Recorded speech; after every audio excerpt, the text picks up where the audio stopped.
Hello বন্ধুরা, welcome to our channel. আশা করছি সকলে খুব ভালো আছো। তোমাদের সকলকে অনেক অনেক ভালোবাসা জানিয়ে আরও একটা নতুন ব্লগ শুরু করছি। সকালে এখন হচ্ছে ব্রেকফাস্ট টাইম, তো আটা মেখে নেবো যথারীতি। এখন রুটি করব, তাই আটা মাখা হচ্ছে। এখনও চা খাওয়া হয়নি, চা বানাবো। আর কি করব সারাদিন পুরোটাই তোমাদের সঙ্গে শেয়ার করেছি, তো চলো ভিডিওটা দেখো।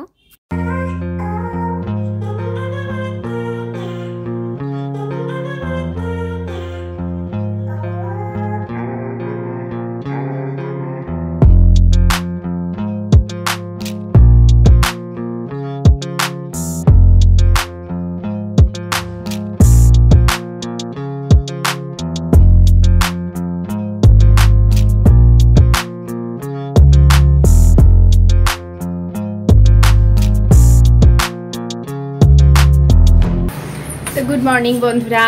তো দেখলে সকাল থেকে আমার কাজ স্টার্ট হয়ে গেছে। এখানে মাইক্রোওভেনে ওই কালকে আলুর তরকারি অল্প কিছুটা ছিল, তো সেটাই এখন গরম করছি। আলুর তরকারি দিয়ে চা দিয়ে রুটি দিয়ে খেয়ে নেবো। আর মানে সকালবেলা যা যা কাজ থাকে সেগুলো প্রত্যেক দিনের মতন আমার হয়ে গেছে, ওগুলো শেয়ার করিনি। খালি এখনও জামা কাপড়টা মেলা হয়নি, ওই যে রেখে দিয়েছি। খাওয়া দাওয়াটা করে নিই, খাওয়া দাওয়া করে তারপরে কী কী লাঞ্চের ব্যাপারে বা কী কী করবো সেগুলো তোমাদের সঙ্গে শেয়ার করছি। লাঞ্চ আমার গত রাতে চিকেন বানিয়েছিলাম, বেশি করে বানিয়ে রেখে দিয়েছি, কারণ ফ্রিজে আমার কোনো সবজি টবজি নেই। শুধু কটা মটরশুঁটি পড়ে আছে, ভাবছি মটরশুঁটি দিয়ে একটা তরকারি মতন কিছু করে রাখবো, মটরশুঁটি আলু টালু দিয়ে, তাহলে রাতে আর কিছু ঝামেলা থাকবে না আমার করার। দেখা যাক কি হয়, কারণ আশিস বাজার যেতেই ভুলে গেছে আর কি। মানে বাজার বলে যে কোনো বস্তু আছে, মাছ বাজার আছে বা কিছু, সেগুলো ভুলে গেছে। মানে ফ্রিজে কিচ্ছু মাছ টাছ নেই, খালি আমি ওই যেহেতু চিকেনটা বেশি খাই, তো 2-4 পিস আমি রেখে দিয়েছিলাম ফ্রিজে, সেই ব্রেসের পিস আছে। বাকি ও শুধু ঘরের কাজে নিজের কাজ নিয়ে প্রচণ্ড স্ট্রেসড থাকে। আর আমার ঘরের কাজ নিয়ে চলছে এখন, স্ট্রেসড না, ওটা চলছে, কিন্তু আমাদের যে খেতে হবে, ছেলেকে যে খাওয়াতে হবে, ভুলে গেছে। কতদিন আমি রুটি চা খাই আর ওকে খাওয়াই, রোজ ডিমের ঝোল করতে হচ্ছে আমাকে। তোমরা বলো এগুলো কি ঠিক? ভুলে গেছে অ্যাকচুয়ালি বাজার বলে যে মানে ঘরে এমনকি দুধটাও নেই, তা তুমি বাপু আমাকে দিয়ে দাও, আমি নিয়ে আসি জিনিসগুলো, সেটাও দেবে না। কি আজব মানুষ রে বাবা। চলো চা খাই, চা রুটি খাই, এই একটা টাইম চলছে, মানে কি বলবো, ভগবানের কৃপা এমন তো না যে জিনিসপত্র কিনতে পারবো না বা কিছু, মানে একটা ফেজ চলছে। মানে সত্যি বলছি, আমারও আউট অফ মাইন্ড হয়ে যাচ্ছে, যেটা আমার সংসারে এমন কোনো, আমি জানো আজকে চা বানাবো বলে দুধ ওদের ঘর থেকে 1 কাপ নিয়ে এলাম, মানে আমার নিজেরই মাথায় থাকছে না আমন্ডটা কবে কবে আনবো, মানে কবে থেকে আনবো, আমার কতদিন আমাদের খাওয়া হচ্ছে না, মানে সমস্ত কিছু একটা মানে একটা ফেজ চলছে যেন একটা, মানে এমন টাইম।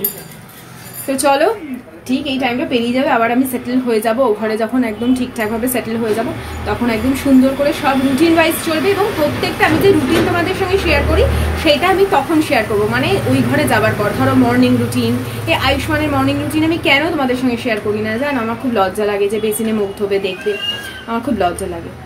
তো সেই জন্য এরপরে সমস্ত আয়ুষ্মানের যে সকাল থেকে রুটিন কীভাবে স্টার্ট হয় সেটা শেয়ার করব, আমার আর্লি মর্নিং রুটিন শেয়ার করব। এখানে থাকতেও আমি শেয়ার করেছি কীরকম ছিল, কিন্তু একদম আর্লি থেকে তো শেয়ার করতে পারিনি, সেটা করব। মানে একদম আমার ঘুম থেকে ওঠা থেকে আমি স্টার্ট করতে পারিনি, ঘুম থেকে ওঠা থেকে আমার কীভাবে আমি ঘুম থেকে উঠি সেরকমভাবে পুরো ডিটেলে একটা সুন্দর করে টাইম টেবিল দিয়ে আমি শেয়ার করব। এটা আমার মাথায় এই আইডিয়াটা আছে।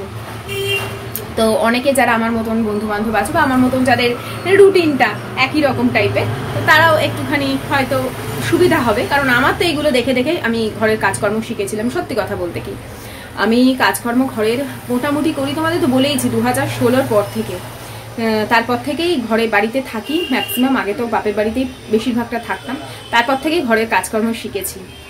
তো বন্ধুরা, আমার যে নতুন যাত্রাপথ শুরু হবে তার জন্য তোমরা সকলেই আমাকে অনেক কংগ্রাচুলেট করছো। যবে থেকে আমি ভিডিও তৈরি করেছি সবসময় সততার সঙ্গে আমার যেটুকু ছিল আমি তোমাদের সামনে সেইটুকুই নিয়ে এসেছি। আমি যেটুকুর মধ্যে ছিলাম সেইটুকুর মধ্যে আনন্দে ছিলাম। ছোট ছোট বিষয়কে সবসময় আমি বড় করে দেখেছি এবং তাকে প্রাধান্য দিয়েছি, এবং তার মধ্যে থেকে আনন্দকে আমি খুঁজে নিয়েছি, পরিশ্রম করেছি। হ্যাঁ, চোখে স্বপ্ন ছিল যে আমারও সুন্দর ঘর হবে, আমি সুন্দর করে সাজাবো, এটা তো যে কোনো মেয়ে চেয়ে থাকে, তাই না? তো সেই স্বপ্ন পূরণের পথে তোমরা সব সময় আমার সাথে থেকেছো, আর অবশ্যই আমার হাজব্যান্ডও সাথে থেকেছে আমার। তো তোমাদের সকলকে আমি অনেক ধন্যবাদ জানাই। আমার এতদিনের পরিশ্রমের ফল আমি কিন্তু পাচ্ছি এখন। এখন দুপুর 12টা বাজে, আর সকালবেলা আজকে জল ভরা হয়নি, তাই এখন যাচ্ছি আমি নিচে জল ভরতে। আমাদের নিচে যে সেকেন্ড গেটটা আছে তোমাদের তো দেখিয়েছি বহুবার, তো সেইখানেই আমাদের টাইম কল আছে এবং টিউবওয়েলও আছে। আর এই যে এসে গেছে। হ্যাঁ, জলটা নিয়ে যাচ্ছেন, বাজারে নিয়ে যাও। আজকে বলার পর বাজার নিয়ে এসছে, তা না সময় পাচ্ছিল না। আর এই দেখো, এটা হচ্ছে সেই যেখান থেকে আমরা সেদিন রাতে জল ভরছিলাম। এখানে কোনো লাইট নেই, সেই জন্য রাত্রিবেলাটা দেখানো যায় না। আর এই নিচটা একটু সিমেন্ট ফিমেন্ট পড়েছে, যেহেতু ঠিক তার ওপরেই আমার সেই ব্যালকনিটা আছে। বাজারে এনেছেন আজকে? ট্যাংরা মাছ, পার্শে মাছ, আর মাছের মাথা দিয়ে বাঁধাকপি হবে। মাছের মাথা, মাছের তেল আনোনি? মাছের তেল বেলায় পাওয়া যায়। আর এই টাইমটা আমি আয়ুষ্মানকে চ্যবনপ্রাশ দিই, একটু বেলার দিকে দিই, খুব সকালবেলা দিই না। অনেকেই দেখি সকালে চ্যবনপ্রাশটা খায়, কিন্তু আমি সকালবেলাটা দিই না, সবসময় বেলার দিকে দিই। তো তোমরা কোন টাইমটা বাচ্চাদের দাও বা নিজেরা কোন টাইমটা খাও আমাকে জানিও, মানে কোন সময়টা খাওয়া অ্যাকচুয়ালি উচিত। আমি দিই এই দুপুরবেলাটা, মানে 12:30 এরকম সময়, ভাত খাওয়ার হয়তো বেশ কিছুক্ষণ আগে, এরকম টাইমটাই দিই। আর যা যা মাছ এনেছে এখন সেগুলো ক্লিন করে রাখি, তারপর তোমাদের দেখাচ্ছি কি কি মাছ এনেছে।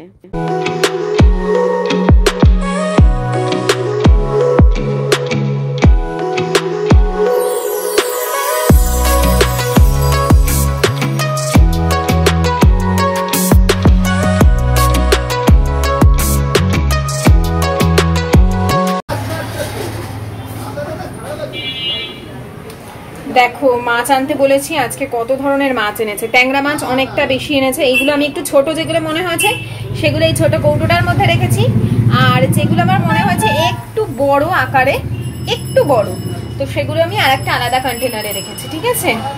তো দুটো দুরকম ভাবে রান্না করব। আর এখানে আছে পাবদা মাছ, মাছের মাথা আছে, বাঁধাকপি দিয়ে কালকে হবে, আর আছে পার্শে মাছ। এইগুলো হচ্ছে এনেছি আজকে, ঠিক আছে?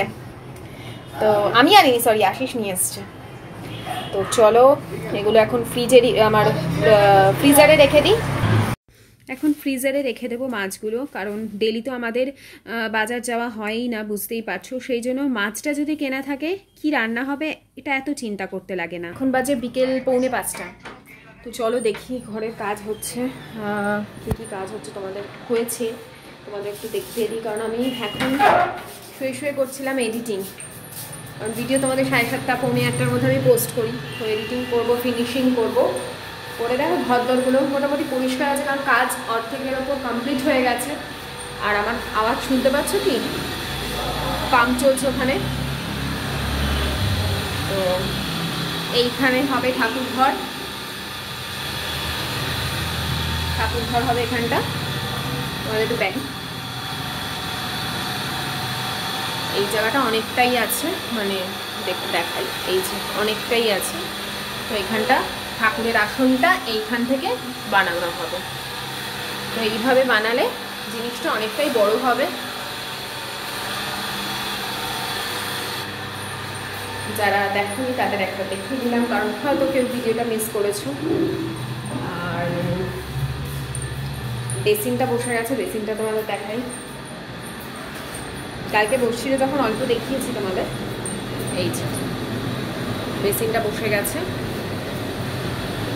কালকে বেসিন বসেছিল, কলটা তোমাদের দেখাতে পারিনি, কলটা সবে সবে বসেছিল। এই যে দেখতে খুবই সুন্দর লাগছে না? এই হচ্ছে বেসিনের কল। আর এইখানটাই বসাবো ওই বক্সটা, এইখানটা বসাবো বা সাইডেও বসাতে পারি, যে কোনো একটা, বা এই সাইডেও বসাতে পারি, ঠিক আছে? সাইডে, এই সাইডে বসালেই মনে হয় ভালো লাগবে না? তো ওখানে বক্সটা বসাবো। আর এই যে হয়েছে এখানে আমার ওয়াশিং মেশিনের কানেকশন, জানি না জীবনে ওয়াশিং মেশিন নিতে পারবো কিনা। এখান থেকে থাকবে, আর ওখানে একটা ইয়ে করে দেওয়া হবে, ওই যে ওই গর্তটা দেখছো তো, ওটা প্লাস্টিক দিয়ে বন্ধ করা আছে। ওখানের সঙ্গে পাইপটা ফিট করা হবে যখন আমি ওয়াশিং মেশিন নেব। প্রে করো যেন ওয়াশিং মেশিনটা নিতে পারি। তো এই হচ্ছে, এখানে এইভাবে ওয়াশিং মেশিন থাকবে, এইভাবে রাখবো ওয়াশিং মেশিনটা। আর বাথরুমে এখন কিছু কাজ হচ্ছে। কি কাজ হচ্ছে গো বাথরুমে? টাইলসে। আর এই হচ্ছে গিজারের কানেকশন, গিজারটা বসবে, ঠিক আছে। আর ওদিকে সমস্ত কিছু চেঞ্জ হয়ে গেছে। হোয়াইট সিমেন্ট না শক্ত শক্ত হয়েছিল, ওই পুরো টাইলসের মধ্যে ওপরে ওপরে শক্ত হোয়াইট সিমেন্ট ছিল, যেগুলো তোলা ভীষণ ডিফিকাল্ট ছিল, যার জন্যই দেখতে আরও নোংরা লাগছিল। তো সেগুলো ওনারা সব ক্লিন করে দিয়ে গেছিলেন। আমি কালকে থেকে ক্লিন করব। আজকে ব্রাশ ট্রাশ নিয়ে আসবো। আমি কিন্তু বাথরুমটা ইউজ করছি, ঠিক আছে, মানে স্নান টান সব কিছু বাথরুমেই করছি। কিন্তু হোয়াইট তো ইয়েটা ওই পায়ের দাগে দাগে নোংরা হয়ে যাচ্ছে, যেহেতু ঘর তো ক্লিন নেই, ধুলো পুরো। তো এমনি সারা বাড়িতে ধুলো হচ্ছে, আমাকে তো এভরিডে বিকেলবেলা করে ঘর মুছতেই হচ্ছে, দেখছো এভরিডে তো আমায় বিকেলবেলা করে ঘর মুছতে হচ্ছে। তো সেই জন্য পুরো পায়ে পায়ে চটিতে চটিতে, আর আমরা বাথরুমে যাচ্ছি তো সেই দাগ হয়ে যাচ্ছে। আর তাই জন্যই ওটা আমি ক্লিন করবো। আয়ুষ্মান ঘেন্না পাচ্ছে, বলছে নোংরা, কিন্তু নোংরা না, ওটা হচ্ছে ওই কাদা ছোপ পড়ে যায় না, ওই রকম ছোপ পড়ে যাচ্ছে। তো আমি ব্রাশ তার যেগুলো আছে ওগুলো ইউজ করবো না, মানে যেগুলো আছে আসেনি এনেছিল, কিন্তু পুরোনোগুলো পরিষ্কার করা হয়েছিল ওগুলো আনবো না। আর এই যে বাইরেটা দেখা যাচ্ছে, সুন্দর লাগে না? চলো আমি কি এডিটিংটা কমপ্লিট করি, তোমাদের ভিডিও দিতে হবে, আবার সন্ধ্যাবেলার কাজগুলো নিয়ে আসছি।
সন্ধেবেলার কাজগুলো একে একে সেরে নিলাম।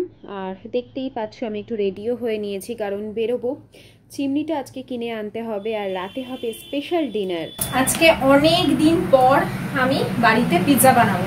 তো পিৎজা রেসিপি আমি বহুবার শেয়ার করেছি, কিভাবে করবে না করবে, আজকেও শেয়ার করব।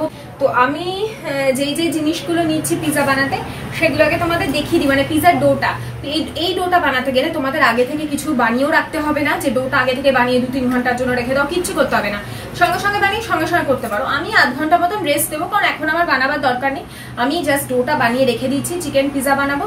তো চলো বেশি কথা না বলে পিৎজার রেসিপিটা তোমাদের সঙ্গে শেয়ার করে। এখানে আমি 3 কাপ মতন ময়দা নিয়ে নিচ্ছি। 3 কাপ ময়দায় আমার 2টো লার্জ পিৎজা মতন হয়ে যায়। তো যেরকম যার যে মাপের কাপ থাকে সেই মাপের, তো আমার কাপটার সাইজ দেখো একটু বড়োর দিকেই। তো এখানে আমি 3 কাপ ময়দা একদম পরিমাণ মতন নিয়ে নিলাম। এবারে যে কাপের মেজারমেন্টে তুমি ময়দা নিচ্ছ সেই হিসাবেই আমি এখানে নিচ্ছি হচ্ছে 3 চামচ বেকিং পাউডার। যেহেতু আমার কাপটা একটু বড় সেই জন্য আমি একটু উঁচু উঁচু টাইপের করে নিয়ে চামচে করে বেকিং পাউডারটা নিলাম। আর হাফ চামচ নেব বেকিং সোডা। তাহলে রেশিওটা হলো যত কাপ তুমি ময়দা নিচ্ছ তত চামচ তোমাকে নিতে হবে বেকিং পাউডার, এবং হাফ চামচ মতন বেকিং সোডা। এবার এটাকে আমি খুব ভালো করে চেলে নিচ্ছি। চেলে নিলে কি হবে, যদি ছোট ছোট কোনো লাম্পস থাকে বা পোকামাকড় থাকে বা এমনি কালো কোনো কিছু থেকে থাকে সেগুলো বেরিয়ে যাবে এবং খুব স্মুথলি ময়দাটা মাখা হবে। আর এখানে আমি 2 চামচ মতন চিনি অ্যাড করেছি, মানে 2 চামচ মানে কিন্তু একদম উঁচু উঁচু নয়, মোটামুটি। আর 200 গ্রাম টক দই। আমার যদি আরেকটু টক দইটা হতো ভালো হতো, কারণ এখানে আমাকে অল্প পরিমাণে জল অ্যাড করতে হয়েছে। এই ধর হাফ কাপ মতন বা হাফ কাপের একটু কম এরকম আমায় জল দিতে হয়েছে, না হলে পুরো যদি ময়দায় মাখা যায় তাহলে আরও ভালো। আমি এখানে 200 গ্রাম ময়দা দিয়েছি। এই যে কোয়ান্টিটিটা বা রেশিওগুলো আমি বলে দিলাম, তোমরা যদি এই মাপের ডোটা বানাও, আমি গ্যারেন্টি দিয়ে বলছি যে বাইরে থেকে আর পিৎজা খেতে হবে না, বা বাইরে থেকে যে আমরা পিৎজা বেস কিনে আনি সেটারও প্রয়োজন পড়বে না। এত সফট হয় আর এত ফ্লাফি হয়, এত সুন্দর হয়। আমি নিজে গ্যারেন্টি দিয়ে বলছি, তোমরা ঘরে করে দেখো। আর না তোমায় ইস্ট দিতে হচ্ছে, না বাইরের কোনো এক্সট্রা প্রিজারভেটিভ থাকছে যে অনেক দিনের বানানো বা কিছু, ঘরে একদম সঙ্গে সঙ্গে বানাচ্ছ, সঙ্গে সঙ্গে খাচ্ছ। সাথে আমি অল্প কিন্তু এখন সাদা তেল অ্যাড করব, কারণ এটা যেহেতু টক দই দিয়ে মাখা হয়েছে, তো হাতে কিন্তু একটু স্টিক হবে, তার জন্য চিন্তার কোনো কথা নেই। এই হাতে অল্প অল্প করে সাদা তেল নেবে, নিয়ে এটাকে সুন্দর করে মাখতে থাকবে। ডোটা কিন্তু নরমের দিকে হবে, একটু নরম হবে, হ্যাঁ, ডোটা যেন কোনোভাবেই শক্ত না হয়ে যায়। আমরা যেরকম রুটির আটা মাখি বা ময়দা তো আমরা শক্ত করি সাধারণত লুচি পরোটার ক্ষেত্রে, কিন্তু যেরকম রুটির করি তার থেকেও নরম। তো এখানে আমরা চলে এসেছি। আর এই যে সচিন, আমরা এখানে সমোসা আর চা খাবো আগে, তারপরে আমরা যাব হচ্ছে চিমনিটা দেখতে। তো তোমাদের সঙ্গে অবশ্যই শেয়ার করবো। আর এটা হচ্ছে নেতাজি নগরে। আমি নেতাজি নগরে থাকি না, নেতাজি নগরের কাছাকাছি থাকি। তো অনেক কনফিউশন থাকে, কারণ আমি নেতাজি নগরে বেশি যাই। ওই জায়গাটা আমরা যেহেতু আমাদের এলাকার মধ্যেই পড়ে, কিন্তু আমি নেতাজি নগরে থাকি না। আর সন্ধেবেলার চা আমার খুব স্পেশাল মনে হয়। তোমরা সবাই এতদিনে জেনে গেছো যে আমি হচ্ছে টি লাভার। চা আমার হয়তো আমি খুব দিনে 2 বার খাই বা 1 বার খাই, যাই খাই, যেই টাইমটা খাই ভীষণ এনজয় করে খাই, ভীষণ আনন্দ হয় মনে। আর চা বানাবো বা ভালো জায়গা থেকে চা খাবো, এটা হচ্ছে আমার একটা শখ বলতে পারো। তো এই চিমনি যেটা দেখছো আমরা, এইটা নিয়েছি। আমার 2 ফুটের চিমনি নিতে হবে, তার বেশি নিলে আমার স্পেস হবে না। তো ফেভারের এই চিমনিটা কিন্তু আমি নিয়েছি। মডেলটা তোমাদের দেখিয়ে দিই। চিমনি যেদিন ডেলিভারি হবে আমি সেদিন তোমাদের বলে দেবো যে এটার কি কি কোয়ালিটি দেখে আমরা নিলাম। আর আমাকে একজন বলেছিল যে নেতাজি নগরে যে চিমনির দোকানটা আছে তুমি সেখান থেকে নিতে পারো, আমার এক সাবস্ক্রাইবার। তো আমি সেখানেই গেছিলাম, আমার মাথাতেই ছিল না। তো তোমাকে অনেক অনেক অনেক ধন্যবাদ। আর এখানে খুব ভালো ভালো জিনিসও পাওয়া যায় রান্নাবান্নার, তো আমি জানতাম না, দোকানটা ভীষণ ইউজফুল। আর একটা জিনিসও আমি এখান থেকে কিনেছি, এই যে এটা হচ্ছে হরিণঘাটার যে চিকেন পাওয়া যায় না, সেখানকার চিকেন নাগেটস কিনে এনেছি। যেদিন খাবো অবশ্যই তোমাদের সঙ্গে রিভিউ শেয়ার নিয়েছি। চিমনি ফেভারেট নিলাম, আর সব হবে ইনস্টলেশন। অ্যাকচুয়ালি আমাদের এখনো ইলেকট্রিকের কাজটা বাকি আছে। আর আমার চোখে জল দেখে আবার ভেবো না আমি কাজ দিলাম, তার কারণ হচ্ছে পেঁয়াজ কাটতে গিয়ে আমার চোখে জল, মানে চোখ থেকে জল বেরিয়ে গেছে, এতটাই ঝাঁজ। কি যেন নেবো, ও কিছু নেবো না আমি, দেখাই। আমি তো চিকেন পিৎজা করব, তো এই দেখো আমি এখানে কেটে নিলাম পেঁয়াজ, ক্যাপসিকাম। আর চিকেনটা না আমি ম্যারিনেট করে, অল্প একটু চিকেন আছে, ম্যারিনেট করেই রেখে দিয়েছিলাম। আর শুধু রসুন দিয়েছি, আর এখানে কিছু দেওয়া নেই। তো আমি সবগুলোই একটুখানি ডাইরেক্টও দেওয়া যায়, মানে পিৎজার ওপর ডাইরেক্ট দেওয়া যায়, কিন্তু আমার ভালো লাগে না। আমি একটু তেলের মধ্যে ফ্রাই করে নেব, ঠিক আছে? একটু কড়াইয়ের মধ্যে প্যানে একটুখানি সাদা তেল দিয়ে ফ্রাই করে নেবো, তাতে খেতে ভালো লাগে। আর না হলে কাঁচাটা দিলে না মুখে কচকচ করে, কেমন একটা হয়। একটুখানি নেড়ে নেবো, ক্যাপসিকাম পেঁয়াজটা দিয়ে জাস্ট একটু নেড়ে নেবো, ঠিক আছে? তেল গরম হয়ে গেছে, এখন আমি এই যে চিকেন ফ্রাইটা দেখাচ্ছি, এটা কিন্তু অ্যাজ এ স্টার্টারও খুব ভালো লাগে। এটা যে আমি রসুন দিয়ে জাস্ট ম্যারিনেট করে রেখেছিলাম, সেটাকে এখন সাদা তেলের মধ্যে দিয়ে একটু কিন্তু আঁচটা কমিয়ে কমিয়ে ভাজতে হবে, না হলে জিনিসটা দেখো নিচের দিকে লেগে যাচ্ছে, কারণ তেলটা যেহেতু অল্প দেওয়া আছে। আর চিকেনটা দেওয়ার সাথে সাথে কিছুক্ষণের মধ্যে দেখো জল বেরোতে শুরু করেছে, যেহেতু আঁচটা কমানো আছে। আর আমাদের কাজটাই হচ্ছে চিকেনটাকে একটু সফট করা। এখানে আমি দিচ্ছি শেজওয়ান সস। শেজওয়ান সসটা আমার কাছে একদম অল্প ছিল, তাই আমি এখানে অ্যাড করছি শেজওয়ান চাটনি। অল্প একটু দিলাম, কারণ বেশি ঝাল হয়ে গেলে আবার এদের খেতে অসুবিধা হবে। চাইলে তোমরা অনেকটা বেশি বেশি দিতে পারো, ভরে ভরে দিতে পারো, তাতে টেস্ট কিন্তু ভালোই লাগে। আর যদি এমনি অ্যাজ এ স্টার্টার খেতে চাও তাহলে তো একটু বলবো বেশি করেই দাও। এরপরে আমি এর মধ্যে অ্যাড করে দিলাম যে কিউব করে রাখা ক্যাপসিকাম এবং পেঁয়াজগুলো ছিল সেটা। তো সেটা দেওয়ার পরও কিন্তু আমি বেশ ভালো করে ভাজবো, কিন্তু একদম যদি একটা ক্রাঞ্চি ভাব যেটা থাকে পেঁয়াজ এবং ক্যাপসিকামের মধ্যে সেটা যেন চলে না যায়, বাস একটুখানি হালকা একটা সফটনেস আসবে এবং সেটা ফ্রাইড হয়েছে এটা বোঝা যাবে, ব্যাস আর কিছু না। তো এই দেখো সব কিছু নিয়ে গুছিয়ে মাধুরীর ওপর বসেছি আমি। এই হচ্ছে আমার সরঞ্জাম, এই হচ্ছে ময়দা মাখা আছে, দেখো কি সুন্দর ময়দাটা একদম মানে মেখে রেখে গেছি, দেখো কেমন জালি জালি তৈরি হয়েছে, ফুলে উঠেছে আর কি। তো একদম পারফেক্ট ফোলা পিৎজা তৈরি হবে, ঠিক আছে। আর সাদা তেল নিয়ে নিয়েছি, এখানে ওই আমাদের যে পিৎজার সঙ্গে দেয় না থেকে দেব, আর এখানে আছে ওই যে সিজনিংগুলো দেয়, আর নিয়েছি চিজ, কিউব চিজ যেটা থাকবে, মজারেলা হলে বেশি ভালো হয়, আমার কাছে মজারেলাটা নেই তো আমি এইটা নিয়েছি। আমার কাছে আমুল চিজের বেশ কয়েকটা প্যাকেট আছে, পুরো গোটা প্যাকেটই মনে হয়, না গোটা প্যাকেট না, আমি কয়েকটা ইউজ করেছিলাম, তো বাকি গোটাই রয়ে গেছে। তো চলো ভালো করে এখন পিৎজাটা বানাই। আমি স্ট্যান্ডটাকে ফ্রন্ট ক্যামেরায় করে নিই, কী কী করবো আমি দেখাবো। আর এটা আমার যেটা মাইক্রোওভেনের সঙ্গে প্যান দিয়েছে সেইটা, এটার মধ্যে আমি আগে তেল দেব। তো চলো দেখতে থাকো। আর দেখো আমি টমেটো সসের কথাটা বলতে ভুলে গেছিলাম, আমার কাছে পিৎজা যে সস সেটা নেই, চাইলে তোমরা টমেটো সস দিয়ে পিৎজা সস বানিয়ে নিতে পারো, কিন্তু আমার টমেটো সস দিলেও খুব একটা আলাদা কিছু লাগে না। আর যেহেতু এই সসটার একটা সুইটনেস আছে তো আমার বেশি ভালো লাগে। আমি পিৎজা সসও কিনে দেখেছি, সেটা আমার খুব একটা ভালো লাগেনি, এক তো ঝাল লাগে, একটু নুনটাও বেশি থাকে, তো আমার ক্ষেত্রে মনে হয়েছে যে টমেটো সস দিলে বেশি পিৎজাটা টেস্ট হয়। আর এখানে একটা আমি বড় করে লেচি নিয়ে নিলাম। এখন পিৎজা যে ট্রেটা আছে সেটার মধ্যে এরকমভাবে হাত দিয়ে দিয়ে দিয়ে চওড়া করে নেব। আমি কিন্তু আগে ট্রেটাতে ভালো করে তেল দিয়ে নিয়েছি, এটা দিতেই হবে, তবেই কিন্তু জিনিসটা খুব সফট নরম এবং ভীষণ নিচের দিকে যে টেক্সচারটা হবে সেটা তোমাদের পরে দেখাচ্ছি। আর দেখো আমি কীরকমভাবে হাত দিয়ে দিয়ে এটাকে পুরো বড় এক লার্জ পিৎজার আকারে দিয়ে দিলাম। তোমরা চাইলে বেলতেও পারো, তবে আমার মনে হয় এরকম করলে আমার বেশি পারফেক্ট মনে হয়, আর তাই আমি এটাই করি। চাইলে বেলেও নিতে পারো, কিন্তু যেহেতু অতিরিক্ত সফট হয় তো বেলতে একটু অসুবিধা হবে, হয়তো গুঁড়ো দিতে হতে পারে, তো সেক্ষেত্রে জিনিসটাই নষ্ট হয়ে যাবে। আর এখানে আমি ভালো করে সস দিয়ে তার উপরে যেগুলো বানিয়ে রেখেছি সেগুলো দিয়ে দিলাম। তোমরা অলিভ দিতে পারো, ব্ল্যাক অলিভ, গ্রিন অলিভ, যেটা যেটা থাকবে সেটা সেটা দিতে পারো। অনেকে পনির দেয়, পনির দিতে পারো, কর্ন দিতে পারো, তো এরকম ছোট ছোট অনেক কিছু কিন্তু দেওয়া যায়। আমার কাছে যা যা আপাতত ছিল তাই তাই দিলাম। এরপরে দেখো আমি প্রি হিটিংয়ে বসাবো আমার মাইক্রোওভেনে 180 ডিগ্রি সেলসিয়াসে আমি 5 মিনিটের জন্য প্রিহিট করতে দেবো। আমি কেকের ক্ষেত্রেও তাই করি, তবে কেকের ক্ষেত্রে আমি 200 ডিগ্রি দিই আর 5 মিনিটের জন্য আমি প্রিহিট করি, আর এখানে 180 ডিগ্রিতে করব।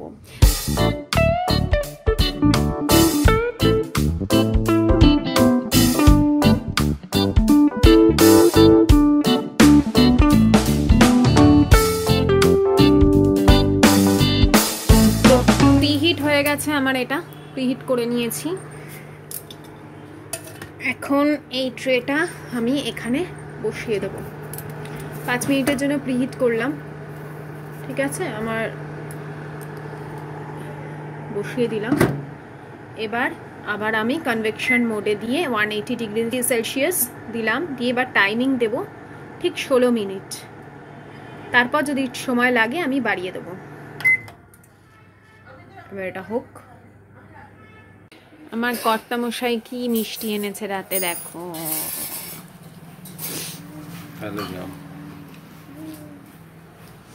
ছেলেকে কালো জাম খাওয়াচ্ছে। আমার কিন্তু আরও 4 মিনিটের মতন লেগেছে। তো দেখো একদম সুন্দর পিৎজা রেডি হয়ে গেছে। তখন পিৎজাটা যখন বানাতে দিয়েছিলাম তখন তার কালারটা অন্যরকম ছিল লাগছিল, তার কারণ একটু আলোর সমস্যা হচ্ছিল তাই। আর এখন দেখো দারুণ হয়েছে না? তো এইরকমভাবে বানিয়ে অবশ্যই দেখো। আর ওপরে কিন্তু পিৎজা সিজনিংটা আমি দিয়েছিলাম, যেটা বলতে তোমাদের ভুলে গেছি। আর নিচের টেক্সচারটা দেখাই, আর দেখেই বুঝতে পারছো কতটা সফট হয়েছে, মানে আমি বলে বোঝাতে পারবো না, এত সফট হয়েছিল। তোমরা এই মেজারমেন্টে পিৎজা বানিও অবশ্যই। আর যদি মাইক্রোওভেন না থাকে কড়াইতেও বানাতে পারো। আমি কিন্তু আগে কড়াইতে বানাতাম যখন আমার মাইক্রোওভেন ছিল না। আমি তোমাদের আগেও বলেছি একদম সেম হবে, কোনো রকম মানে একটুও ফারাক আসবে না। এই ধরনের খাবারগুলো বানাতে গেলে যে মাইক্রোওভেন থাকতেই হবে এমন কিন্তু কোনো কথা নেই। আয়ুষ্মান যখন ছোট ছিল আমি ওকে এগুলো কড়াইতে বানিয়ে খাইয়েছি। তো সেই সমস্ত সরঞ্জাম আমি এখনও রেখে দিয়েছি আর দেখিয়েওছি তোমাদের ভিডিওতে কিভাবে কড়াইতে বানাতে হয়। যদি তোমরা কেউ জানতে চাও আমাকে বলো, আমি না হয় একদিন কড়াইতে বানিয়ে একবার দেখিয়ে দেবো। আর দেখো কতটা ফ্লাফি হয়েছে জিনিসটার, কতটা সফট হয়েছে। এত গরম না, আমি হাতে ধরে তোমাদের ভালোভাবে দেখাতে পারছিলাম না। তো আগে আশিসকে খেতে দেবো, ছেলেকে খেতে দেবো, তারপর আমার। তো ভিডিওটা বন্ধুরা যদি ভালো লেগে থাকে অবশ্যই প্লিজ লাইক দিও, লাইক দিতে কিন্তু ভুলো না। আবার দেখাবে নেক্সট দিন, ততক্ষণের জন্য টাটা, সবাই খুব ভালো।